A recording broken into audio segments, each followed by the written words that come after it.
listening to the AFTERBUZZ TV network. Now, the largest new media platform on the web and your #1 source for after-show entertainment.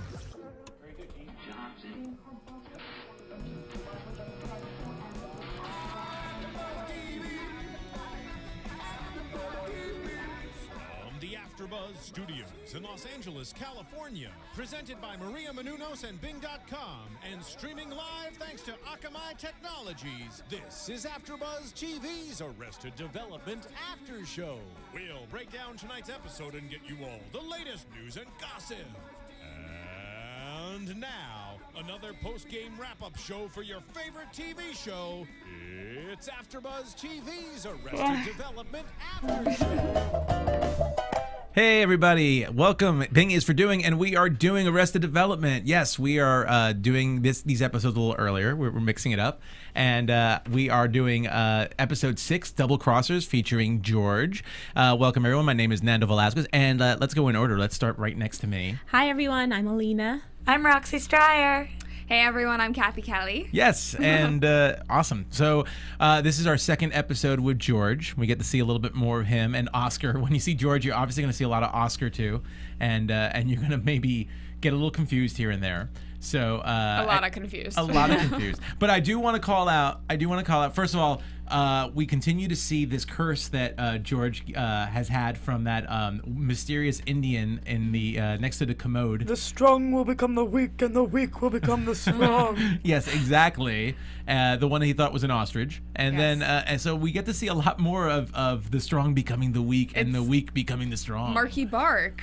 Yes. It's not an actual guy doing magic. It's just Marky Bark in his ostrich costume. How are you so sure of that? How'd you figure that out? They didn't reveal that. I think you just revealed something. Spoiler alert. Oh, no.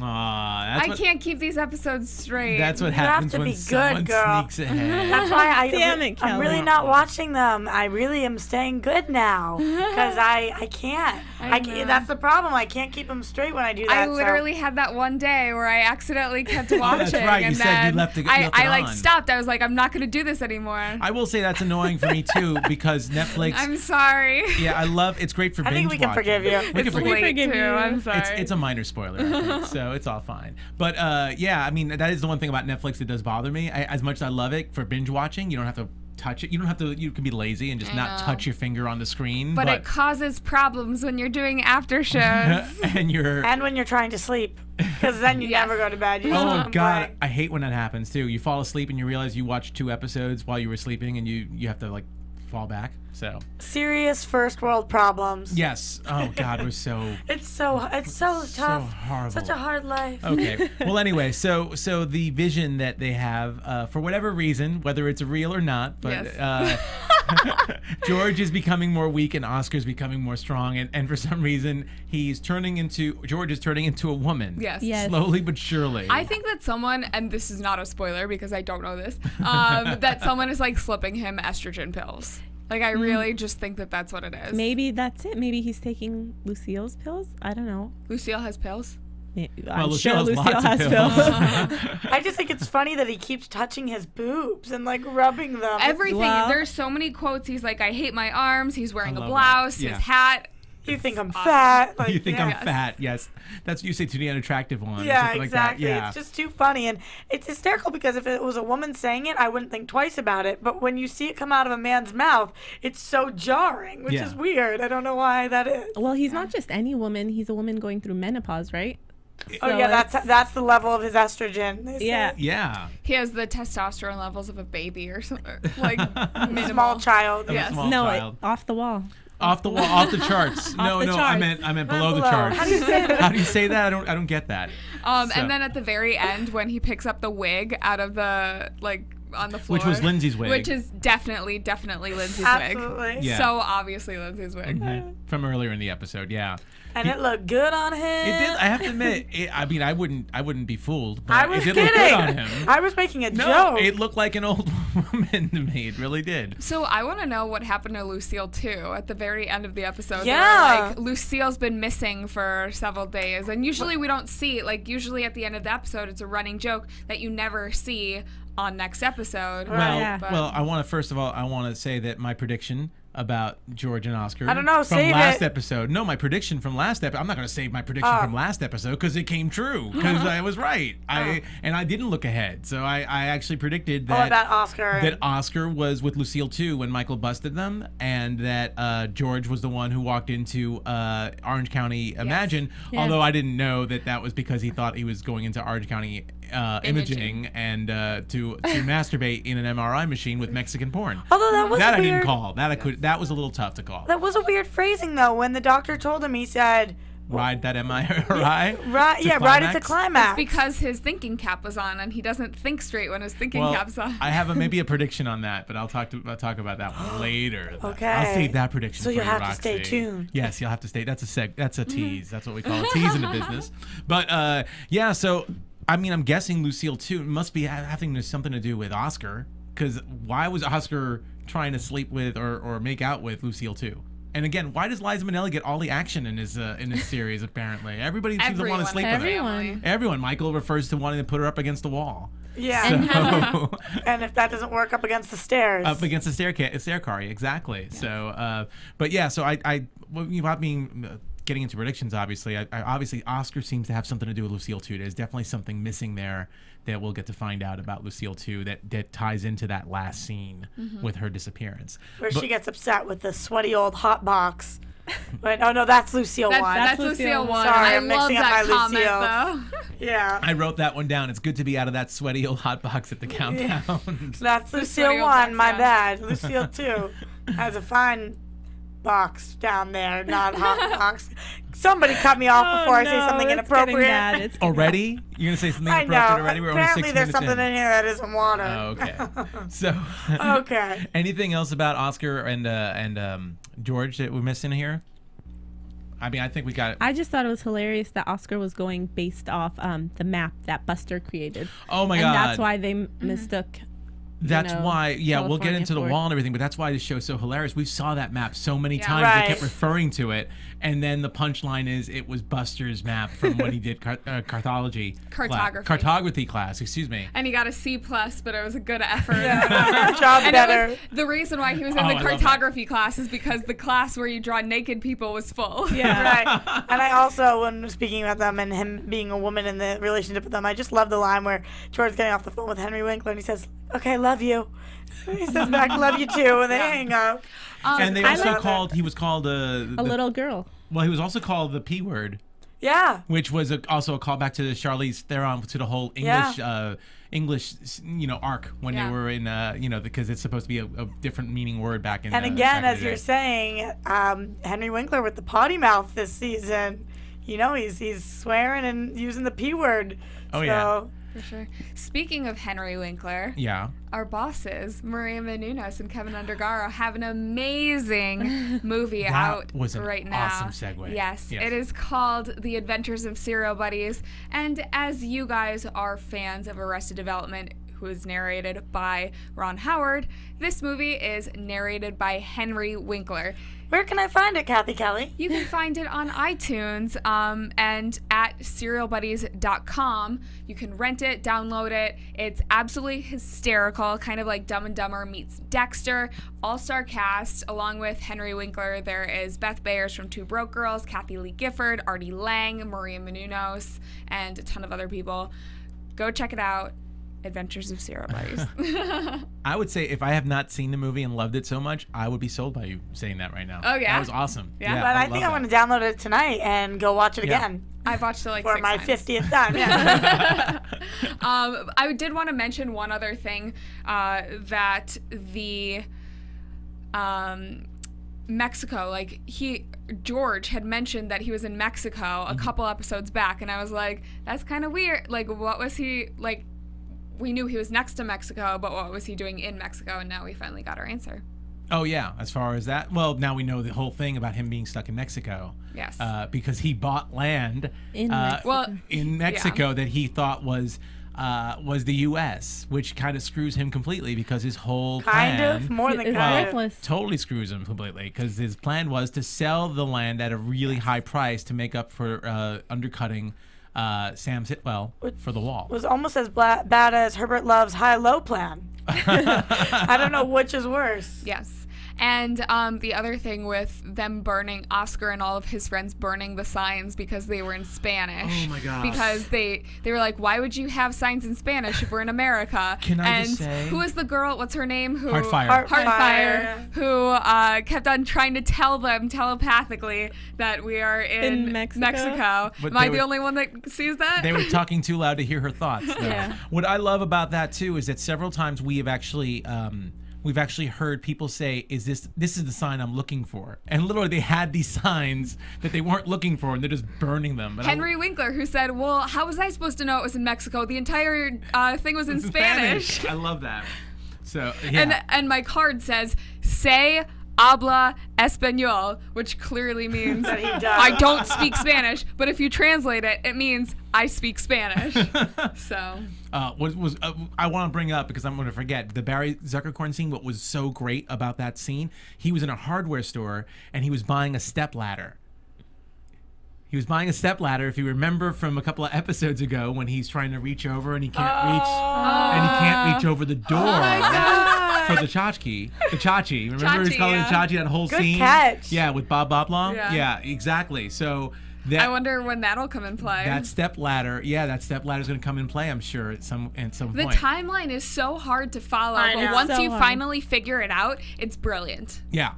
So and it's a little confusing, but it's so great to see these little nods to what's going on, and to know that there's probably going to be a payoff at the end, which is brilliant, which is totally brilliant. Yeah. Yeah. Was anybody reminded when George is standing and he's talking to the passport guys about being able to go back, and one of the guys goes, "No hugging." Yes. Oh my God. Another great callback Such right a great there. callback Yeah. right there. Another great callback No to touching. his prison time. Exactly. Loved that. So well, let's actually talk a little bit about the whole Mexico plan on the wall, and about I love this guy, Terry Crews. I don't know him, so I'm not. Well, I've met him once or twice, but I don't know him.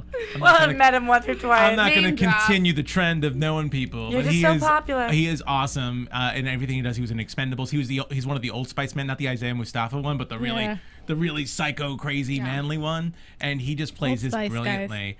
And he's fond of redheads and greenbacks. At And least his Herbert Love is. He's probably fond of all of Ron Howard's daughters then. I know. Oh, good. Oh, wow. Good. Oh, man. I love that, actually. Yeah, that might. Maybe something might that's come of that. And there's a reason I love that too. I have to remember that one for the next episode, because I have something to say about that there. But so and Terry Crews is awesome, and we've been hearing about this Herbert Love, so we get to see him finally, and we get to see he's a black Republican strategist, I guess, according to George, because that's what George is looking for in that party when he's trying to get money to bribe Herbert Love with his high-low plan. My favorite Herbert Love quote: "You want to dip your hand into my pocket to pay for your birth control? I get to put my hand in your pocket to put it in." Skeezy politician. Yes. I will say there's two other little funny running jokes that are going on with the whole Herbert Love thing, I think.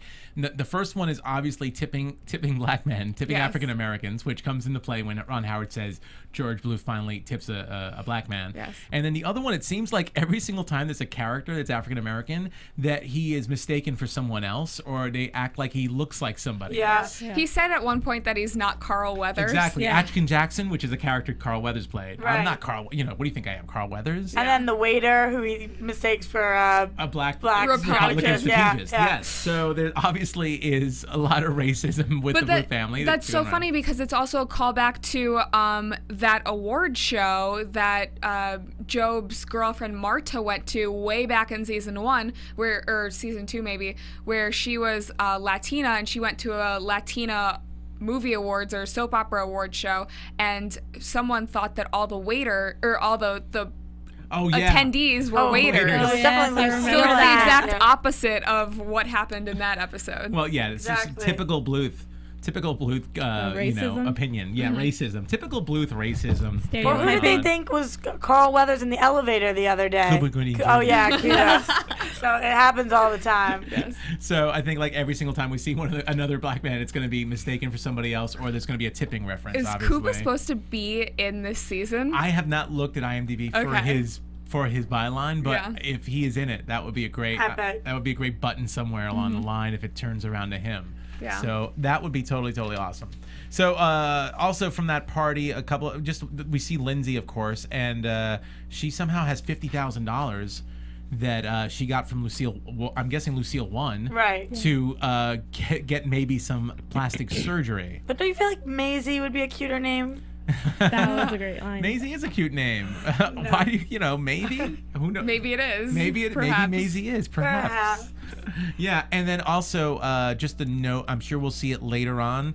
The alarm went off and some crazy hijinks started going on toward the end of the episode, which seems to happen a bit. Yes. So we know that just because we see a scene, it still continues, but it'll probably continue in the future. A different point of view. Yeah. They try to do that for a couple of reasons, but I think one of the reasons is to try to help us with the timeline, like we're talking about. It's so confusing. When you have moments like that, at least then when you see a few episodes, you know exactly when everything is going on, when there's some alarm going off or some greater thing going on outside of a small, intimate conversation.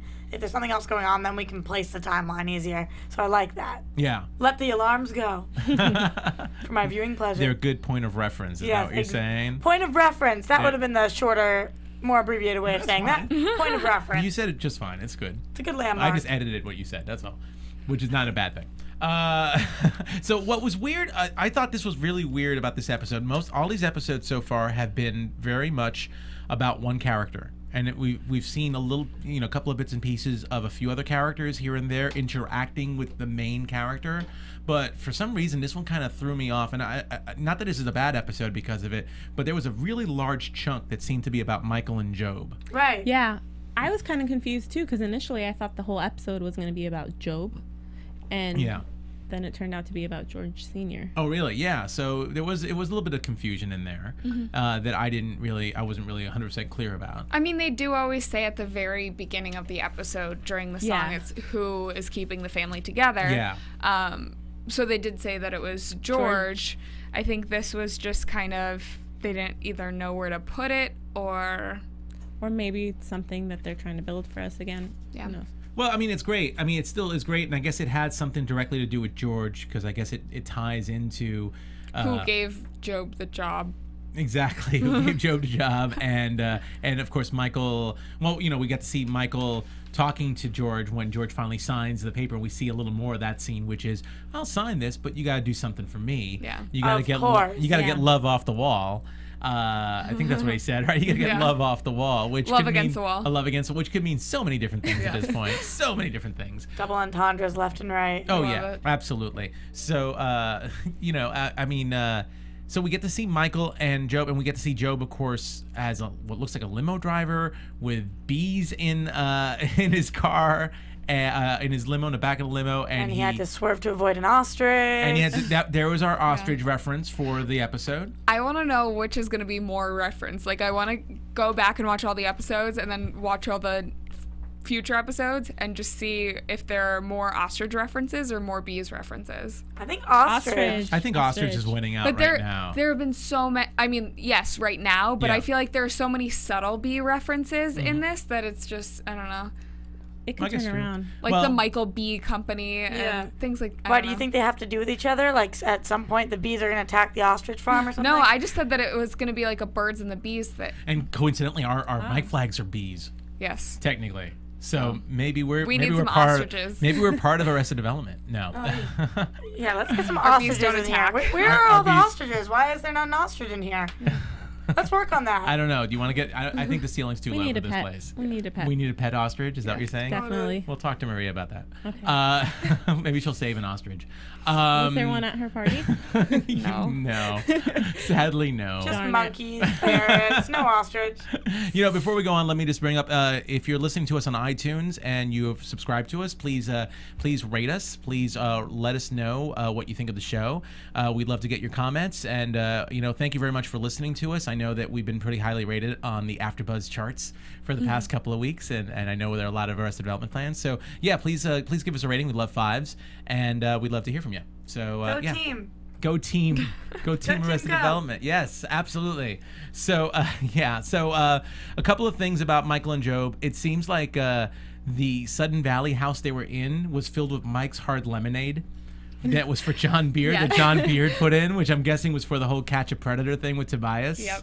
So I guess that's what they offer up to young girls in But Sun I Valley. am still confused on why maybe was supposed to be in that house. Now knowing that that the Mike's hard and whatever, and he said that maybe it was Tobias's Mike's hard, so maybe Tobias was living there at the time. Well, it's all about that whole confusion. I don't think that he realized that maybe had rented out the house to catch a local predator crew. That's probably what it was. Right. That's funny, actually, that maybe actually rented out a house that Michael couldn't rent out to anybody. That'd be kind of actually really funny if we found out that maybe was being a successful real estate person out of the whole family. Yes. Yeah, absolutely. And then maybe Tobias will ask her to be his agent. There you go. Instead of Allstate. You know what? That would probably be one of the smartest moves Tobias makes. Yeah. If he had maybe as an Seriously, agent. she's the only one of all his agents who actually has connections in the industry. Oh yeah, absolutely, absolutely. So also, what was interesting too is we finally get to find out, which I think somebody might have called it, maybe somebody said it, but that Ron Howard's daughters. First of all, we see Bryce Dallas and Paige Carlisle. I mentioned that a couple episodes ago, where when we were talking about Rebel Alley, his illegitimate daughter, his actual children. He has 3 daughters and a son, and it's Bryce Dallas and Paige Carlisle, who they mentioned in the show. And they show their headshots. Are 2 of his daughters who are also actresses. So we thought Rebel was a joke on his other daughters, but really it's an illegitimate daughter that's not part of the family. So there really is Paige in this Arrested Development fictional world. Well, they don't mention that those are his daughters. Yeah. They just said, just like Paige Dallas and... Oh, really? I think they did mention their daughters. No, I don't think they did. It was. I thought it was a reference to it. Was kind of, but it wasn't saying like Ron Howard's other daughters. It was just saying Rebel, his daughter, was like conceived. Paige, was conceived like in the place, Paige Carlisle. in the place where she was born. Similarly to, and then named them, but it didn't specifically say. Similarly to his other daughters. Yeah. Named after the place where she was conceived. Right. Yes. So I guess Bryce Dallas was conceived in Dallas. And Paige Carlisle was conceived. I'm not sure where Carlisle. In a car, or maybe. Carlisle, or the Hotel Carlisle, or Speaking something. of which, so going back to last week where we learned that Rebel's son's name is Lem, now we probably know that Lem was conceived in Ron Howard's office. In Ron Howard's spaceship office. Which I think could be really gross because they mentioned Woody Allen as well, and Woody Allen dated his daughter. Oh my God!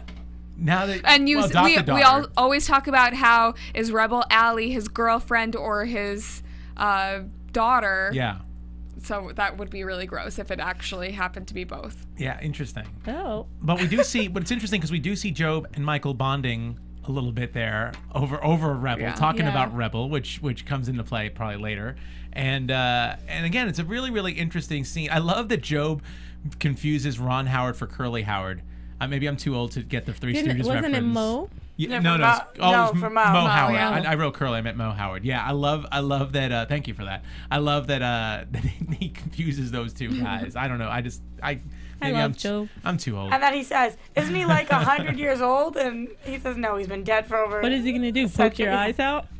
Yeah, poke your eyes out. Totally. And he's 100 years old. So so anyway, so we while this is all going on, I guess George is playing with the wall, which I want to just make reference to because we get to see Buster too, which I love. Buster is to get Love off the wall. First he was on the wall, then he gets him off the wall, and then it's a lot of confusion. And Lucille comes up with the plan to have them pretend like they built the wall, like they spent the money for the wall, so that the government gives them money. And then they just call it off, or it goes against the wall. But I love that video of Buster dressed up as an army guy. And them driving around. Well, because he has the army outfit from when he enlisted in the army. What a brilliant plan, though, to drive around in circles around that silo. Silo, yeah. So brilliant. And another racist comment, it's Mexican proof. It's Mexican proof, exactly. And then just another little callback. The silo was Hal and Buster's goat cream. That was a really quick reference from an earlier episode, too. If there is ever a sign or a poster or anything, pause the episode because you will thank yourself for it. There's always a callback or something funny written on whatever it is. So absolutely. So let's see what else we have here. So we pretty much end up going to Cinco de Cuatro. Excuse me. We go to Cinco de Cuatro. So you finally get to see 5 to 4. Yeah, instead of replacing 5 of 4. 5 of 4 instead of May the 4th. 5 of 4th. And we get to see some more of that original scene that we saw from the pilot that was like Michael at his lowest. He's going over to Lucille too, because to explicitly have sex with her for money, or have sex with her to pay off his loans. And he's going to put Lucille up against the wall, which of course is just super confusing at this point. Who's up against the wall? Who's not against the wall? Yes. And go ahead. The other confusing thing we see is that Michael has a black eye. And he's like, I've had a really long week. And then George says, I have to see if I could pass this testosterone test. And Michael says, I do too. So, I don't know. Ooh, well, Yeah. I think the testosterone test was if he could have sex with Lucille too. I guess, but like, and he said it was a long week. So what the hell kind of a long week is that? I don't know, but that is kind of crazy. Oh, you know what? And I want to bring it up because he was in this scene too.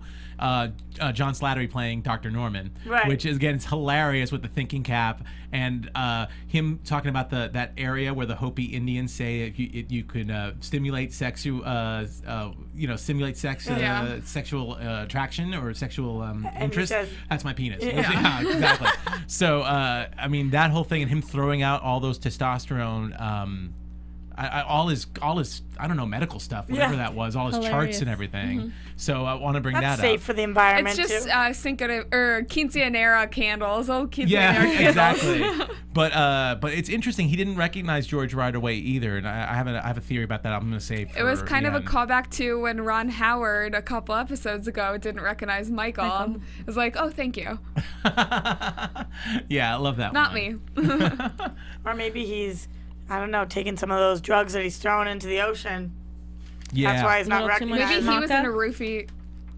maybe. Maybe he Yeah, I roofied was, himself too. I was thinking about that, but that's a shout out to next episode. Yeah. It's possible. Yeah, well, not just roofie. I mean, the estrogen pills. Yeah. Yeah, maybe he's doing something with that too. That might be a prediction. Who knows? Yeah. Maybe that's a prediction. I don't know. But regardless, what's pretty much the climax of this whole thing is a bunch of Mexicans come in and ransack the place and get everyone upset so that that Love is forced to actually support the wall again. Yes. So a lot of confusion with that whole This thing. wall has a lot of love. Definitely. And you know what? I want to call out. I'm all over the place here. I want to call out Lindsey going there to supposedly support Love, but you forget that was the part of the Eat, Pray, Love that she never read. So I wonder if there's actually a connection between Herbert Love and that book, and like a foreshadowing or just some kind of metaphor for her not getting love, maybe in the book. I don't know. Well, the shaman or whoever it was said that she should go home to find love. Oh my God. Yeah. Why didn't I think of that? Brilliant. Yeah. Brilliant. And that's what we do here at AFTERBUZZ. That's what we do. We just blow Bring each it other's all minds. together. We just bring it all together. So let's see. So anything else before we wrap this thing up or go to predictions? I think we got it all. There's a lot. I did not, just so you know, I did not find a Dr. Seuss reference in this one, so I feel really disappointed. I thought I'd find one in every episode for Or some an reason. airline magazine. Was there an airline magazine reference? Oh in this yeah, one? actually, there's one in the next one. I think there was one, but I can't remember. I don't think I wrote it down. I need to There's watch one in this the next episode like episode. 6 times. Yeah, I mean those things aren't as apparent or as funny in a way, but well, not that funny. It's nice to call out. Yeah. But the Dr. Seuss stuff was like just really surprising the hell out of me that I was noticing those, but I didn't notice any. So if anyone notices a Dr. Seuss reference from this episode, please let me know. I'm really curious. I'm not as up on my Dr. Seuss as I thought I was. It's apparently so maybe I missed it. So with that. Pretty good episode and definitely a lot there. So I'm sure we're going to see a lot more. But with that, let's go on to predictions. And now, your AFTERBUZZ TV predictions. Okay. Who would like to start it off? I could start it off if you want, because You I have start it I have a really interesting one. So when Job was at the colony and the bees got loose and everyone's running around, the last thing I heard was China Garden screaming, "There are 2 Dr. Normans." Well, that's because he announced, "I'm Dr. Dr. Norman." Norman. When George was under the thing, he was like, "We can't be seen together, Oscar." And then he says, "I'm Dr. Norman," to try to make it seem like he's not Oh, George. interesting. Well, I just thought it was interesting that Dr. Norman didn't recognize George right away. So I'm thinking, just with the whole twin thing, I wouldn't be surprised if there's another Dr. Norman. There could be another twin. That could be another twin there that we're missing. I mean, I called out the thing about twins from the first episode, so maybe there's another. Maybe there are 2 Dr. Normans. Ooh. So I don't know. I mean, if I'm wrong, I'm falling flat on my face on this one. But I usually a non sequitur like that gets thrown out. There's a reason for it. Yeah. And you're right about George. Now that you mention it, but I just sounded so odd to me. So and then seeing Dr. Norman on the pier. So I'm gonna say that I think there are 2 Dr. Normans, and we're gonna see what happens. Yeah, with that. So the only thing I'm gonna predict is more hairstyles for Lindsey. Yeah, There seems to be like 6 already. Another wig. Yeah. I don't have a prediction, but I have a question about where we think that Lucille went because she's missing. Anybody have any predictions about that? Lucille too? Yeah. Maybe she was on a boat. Another boat Queen sunk Mary. to the bottom of the ocean. I don't know. We haven't seen much of Buster. Maybe she ran off with Buster. Maybe they ignited that love. Yeah. Maybe that's it. Maybe he's the one who took her away. You think he left Lucille 1 for 2? Yeah, it wouldn't be the first time he tried to leave her. Maybe he finally did. Yeah. We will see. We will see. All right, so I guess that's all our predictions for this episode. So anyway, Alina, where can we find you if we wanted to find you? On somewhere out Twitter @_Alina23. Awesome. And Roxy. On Twitter @Roxy Striar. And Cathy. You can find me on Twitter @Catherine Kelley. And you can also find me at Twitter @Nando Vel. And thanks a lot for tuning in. For those of you who are watching us live, you can tune in right now. We're going to have our next episode. Otherwise, we will catch you on the next AfterBuzz. From Bing.com, executive producers Maria Menounos, Kevin Undergaro, Phil Svitek, and the entire AfterBuzz TV staff, we would like to thank you for listening to the AfterBuzz TV network. To watch or listen to other after shows and post comments or questions, be sure to visit AfterBuzzTV.com. I'm Sir Richard Wentworth, and this has been a presentation of AfterBuzz TV. Buzz you later. The views expressed herein are those of the hosts only and do not necessarily reflect the views of AfterBuzz TV or its owners or principals.